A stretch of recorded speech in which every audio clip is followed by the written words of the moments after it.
Praise the Lord, maayong adlaw mga kaigsunan na ako diri sa mahangin nga lugar. Stop over ta kadyon o ipakita na ko sa inyo ang dagat na labihan kadagkong balod.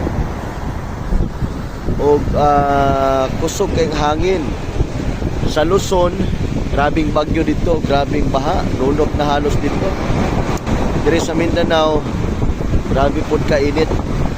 Mga kaigsunan, matod pa nila nga tao kuno di masabtan.